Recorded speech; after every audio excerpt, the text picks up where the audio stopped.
শিশুটাকে যদি তার মা, স্তন্যপায়ী শিশু, তার মা যদি তার পিঠের মধ্যে 2-4 ঘা মেরে দেয় না,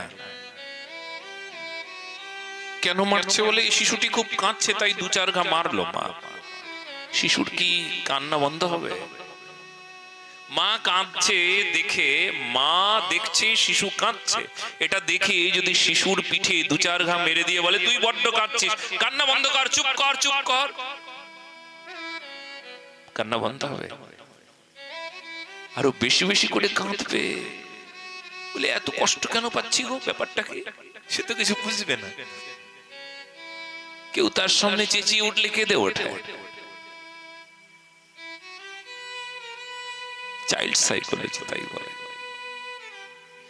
এইবার সেই শিশুকে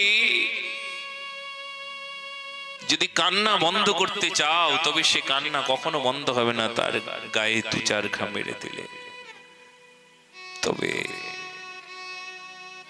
সেই শিশুটি যেন বলতে চায়, আমার কান্না বন্ধ করতে তুমি 2-4 ঘা মারলে, তাতে আমার কান্না বন্ধ হয় না। আমার কান্না তখন বন্ধ হবে যখন তুমি আমায় কোলে তুলে আদর করে একটু স্তনামৃত পান করাবে।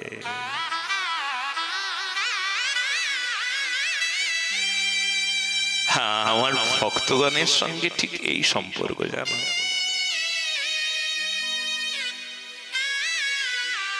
ভক্তরা কিছুতেই ভগবানের ভজন ছাড়বে না। সংসার তাকে যদি উৎপীড়ন করে, যদি খুব কষ্ট দেয়, খুব কষ্ট দেয়, অনেকে আমাকে বলে মহারাজজি আমি কি করে ভজন করব, আমি যে সংসারে পারছি না, পেরে উঠছি না। তবুও করতে হবে। শিশু যেমন কান্না বন্ধ করে না, মায়ের কাছে যাবে, স্তনামৃত পান করাবে, তারপর তার শান্তি, ঠিক একই রকম ভক্ত তখন শান্ত হবে যখন তার চরণে স্থির হয়ে যাবে। তাছাড়া অস্থির, অচঞ্চল, কিছুতেই আমাকে স্থির করতে পারবে না। সংসার আমাকে কিছুতেই ভগবানের চরণ থেকে আমাকে স্থির করিয়ে এই মায়ার জগতে বসিয়ে দেবে, এত বড় ক্ষমতা এই সংসারের কারুর নাই, মায়ার নাই।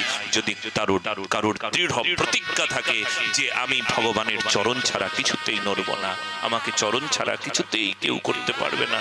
বলে কার মতন? বলে প্রহ্লাদ মহারাজের মতন। প্রহ্লাদকে পেরেছিল তার পিতা হিরণ্যকশিপুর, পারে নাই।